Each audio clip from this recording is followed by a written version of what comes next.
Alors bonjour, aujourd'hui je vais faire ce que j'appellerais moi-même une gêne perdue, comme il y a des balles perdues. Vous savez, il y avait des gènes occasionnés. Et, euh, et là, c'est une micro-gêne, une micro-gêne littéraire sur quelques phrases. Je vais reprendre à peu près le même dispositif que d'habitude, je prends que des phrases. Alors là, il se trouve que je suis aussi dans une gêne perdue parce que j'ai perdu mon acolyte, qui lui n'avait pas lu les livres.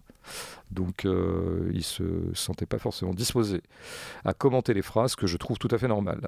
Alors il se trouve quand même la petite exception, la petite particularité de ce que je vais faire, c'est que je vais parler de deux livres qui sont publiés aux éditions Cause Perdue, à Cause Perdue Édition, dont je suis partie prenante.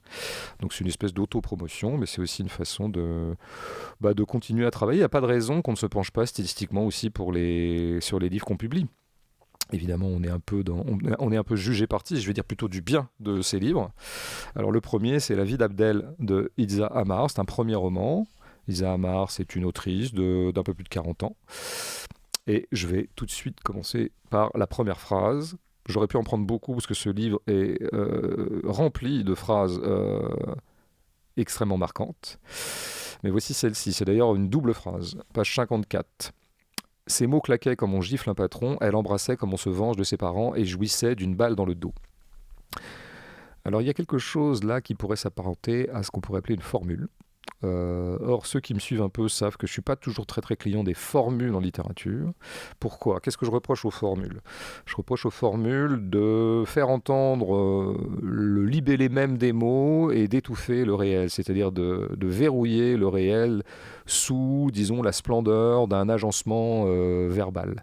Et on perd de vue un petit peu le sens de ce qu'on a à dire, on perd de vue surtout la vie. C'est comme s'il y avait une espèce, oui, de verrouillage de la vie. Alors qu'est-ce qui fait que la plume de Ilza Ammar me plaît tant alors qu'elle est truffée de formules, je pourrais les expliquer à partir de celle-là. D'abord, on voit que c'est une formule, ces mots claquaient comme on gifle un patron, et puis ensuite on a elle embrassait comme on se venge de ses parents. C'est une configuration de formule qu'on connaît bien, qui passe par le comme, qui passe donc par une comparaison. Et voilà, alors qu'est-ce qui sauve la formule là-dedans ? Évidemment, il y a quelque chose d'un peu expéditif que de comparer comme ça deux choses strictement. Ce qui va sauver la formule, c'est que précisément il y a un hiatus entre le comparant et le comparé. Il y a quelque chose, il y a un mystère, il y a une béance. Et dans cette béance peut s'immiscer du coup l'infini du sens, ce qui fait que la formule ne verrouille pas les choses, au contraire elle les ouvre. Et donc là par exemple de dire ces mots claquaient comme on gifle un patron, c'est quand même une comparaison qu'on n'attendait pas. On parle du verbe de ce qui est une rencontre érotique de la narratrice, qui s'appelle Abdel, comme dans le titre, Abdel, A-B-D-E-L-E. Et dire qu'elle parle et que ces mots claquent comme on gifle un patron, c'est intéressant d'ailleurs de se claquer, parce que je crois que la formule et le style de Isa est aussi un style qui claque. On pourrait même dire un style qui frappe, on pourrait dire un style qui est un peu riche en punchline. Punchline, c'est un point qu'on envoie un peu dans la gueule du lecteur ou dans la gueule de la cible de la formule. Oui, il y a tout ça, évidemment. Simplement, il y a quelque chose qui se rouvre grâce à l'opacité de la comparaison, en tout cas le jeu qu'elle institue entre le comparant et le comparé. Et c'est pas évident que des mots puissent claquer comme on gifle un patron. On entend que sans doute elle a une façon de parler, cette maîtresse de la narratrice, cette maîtresse ponctuelle de la narratrice, sans doute un peu violente, c'est ça que ça veut dire. Et donc la claque appelle évidemment la gifle. Ça fonctionne comme ça. Il n'en reste pas moins vrai que quand même le lien entre des mots qui claquent et une gifle à un patron n'est pas évident. Donc il fait rêver, il laisse rêver le lecteur. Mais c'est encore plus vrai. Dans la deuxième formule, elle embrassait comme on se venge de ses parents. Ah ben là, le comparant et le comparé sont tout simplement antagoniques. Embrasser, c'est un geste d'amour. Se venger de ses parents, c'est un geste plutôt d'hostilité. Tiens, dans cette comparaison cintrique, l'hostilité et l'amour, la tendresse et la malveillance. Et il y a quelque chose, du coup, comme une espèce de tierce réalité qui se crée, qui est le mystère de l'érotisme, qui parfois se soutient de choses qui ne sont pas forcément très positives. Et surtout, ce qui achève de me convaincre dans ce passage, c'est la dernière comparaison, parce qu'il y en a une troisième, et cette fois, elle ne passe plus par le comme, elle jouissait d'une balle dans le dos. Alors évidemment, l'écriture académique aurait dit à ce moment-là, et elle jouissait comme si elle recevait, au moment de jouir, une balle dans le dos. Au lieu de quoi, Ilza a comprimé les choses, elle dit jouissait d'une balle dans le dos. Évidemment, c'est un paradoxe. Et ça ouvre quelque chose, quoi. Ça ouvre une rêverie. Qu'est-ce que ça veut dire jouir d'une balle dans le dos? On se prend une balle dans le dos et on en jouit, ça veut dire qu'on est morbide, ça veut dire qu'on a une pulsion de mort, ça veut dire qu'on est suicidaire. Je pense que ça veut dire un peu tout ça, et ça veut dire surtout que les intensités de la mort et les intensités de la vie s'adossent l'une à l'autre. À titre complémentaire, je cite juste pour le plaisir une autre formule du livre.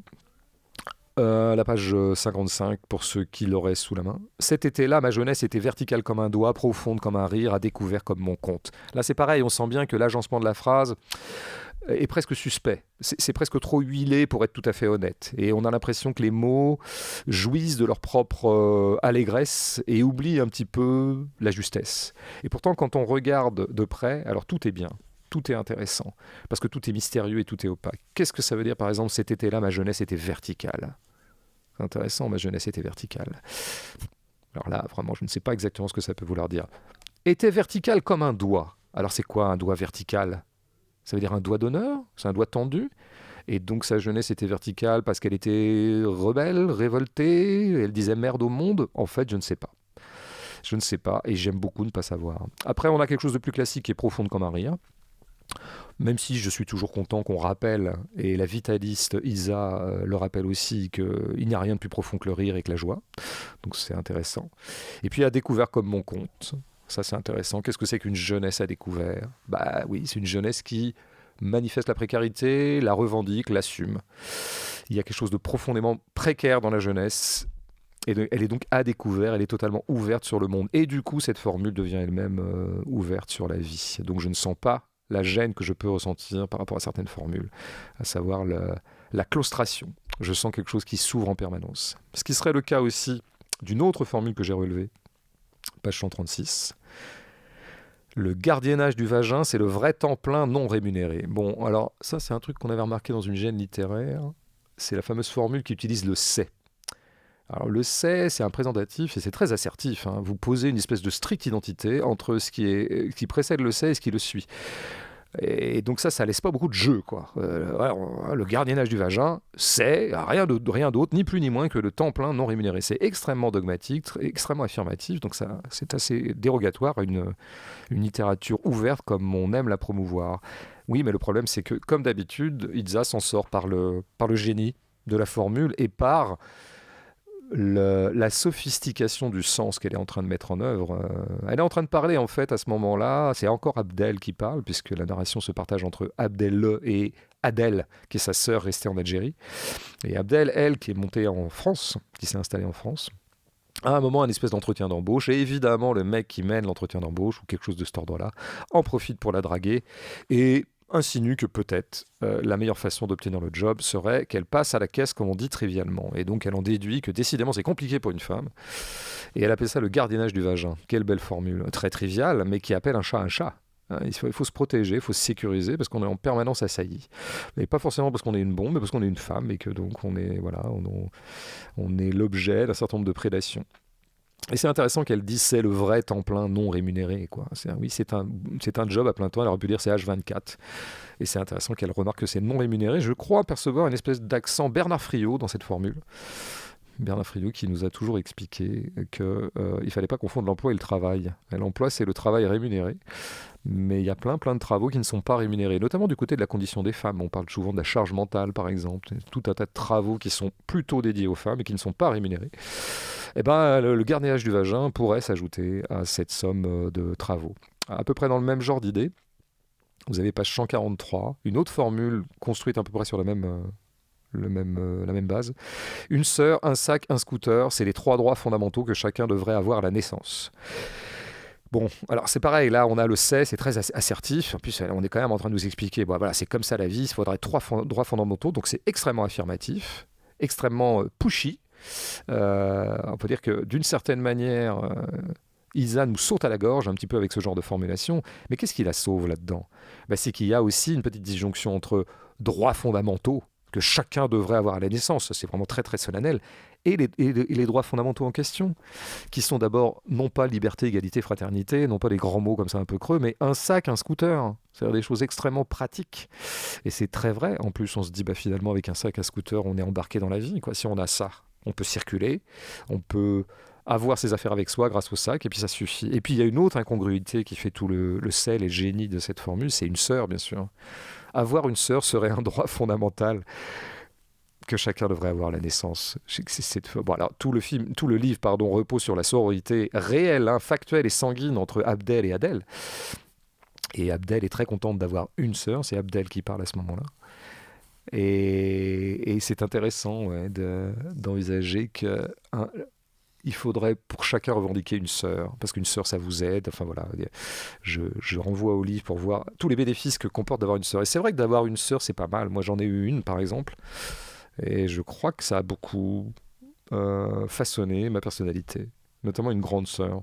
Pas mal d'avoir une grande sœur, peut-être a fortiori pour un homme, mais bref. Je passe à la troisième et dernière phrase que j'ai retenue dans La vie d'Abdel. Rejoignant ma place dans le train à 18h, je souris à la pute mexicaine qui me regarde dans mon reflet. Là, c'est encore une narration d'Abdel. Alors, il faudrait un peu situer les choses. Il se trouve qu'elle est avec un mec depuis quelques années, mais ce mec lui signifie qu'en fait, il va pas faire sa vie avec elle parce qu'elle n'est pas assez sérieuse, elle va pas plaire à sa famille, elle n'est pas assez conventionnelle, et de fait, elle est quand même assez bordélique, foutraque, en même temps flamboyante. Elle s'appelle elle-même une prêtresse païenne. Et donc voilà, bon, mais elle veut quand même le reconquérir. Et là, une copine à elle lui dit, tu sais, avec les mecs, c'est pas très compliqué. Il va falloir passe un peu, enfin, essaie de t'embellir un peu, va le rejoindre et tu vas voir qu'il va craquer. Et donc elle passe, elle s'achète une robe, elle passe chez la manucure, elle s'achète du maquillage, elle se maquille, elle va chez le coiffeur, etc. Et elle prend le train pour rejoindre ce mec. Et donc, je souris à la pute mexicaine qui me regarde dans mon reflet. Bah, ce qui est beau ici, c'est qu'elle a comprimé la formule qu'on attendrait. À savoir, je tombe sur une glace, je me regarde dedans, et dedans, je ressemble à une pute mexicaine. Ben non, elle a comprimé, c'est vachement plus fort. Comme si c'était une autre qu'elle. Il y a une pute mexicaine. Alors évidemment, pute mexicaine, ça induit, bon voilà, c'est une image assez crue et triviale pour désigner à peu près ce qu'on sait. Mais à ce moment-là, elle se rend compte qu'elle est devenue, elle s'est transformée en une autre. En fait, c'est une phrase parfaitement féministe, je veux dire, trivialement et primitivement féministe. L'injonction à la beauté à laquelle elle a répondu fait qu'elle a dû se transformer en une autre, quoi. Alors elle fera un très très beau geste d'ailleurs juste après finalement de renoncer au maquillage, de renoncer à la coiffure, de changer sa robe, de remettre un jean ou un fut et finalement d'aller voir dans cet état-là son compagnon. Oui, c'est un livre qui est sous-tendu de féminisme, mais d'un féminisme très très singulier qui n'appartient qu'à elle, avec des accents. Ouais, que je n'ai jamais entendu dans toute la littérature féministe, parce qu'elle hybride son féminisme d'une sorte de mystique, lequel mysticisme est aussi hybridé d'un vitalisme et de tout un tas de choses. Bon, donc je revois ce livre qui ne cesse de m'épater depuis que je l'ai découvert et qu'on l'a découvert à cause perdue il y a 2 ou 3 ans.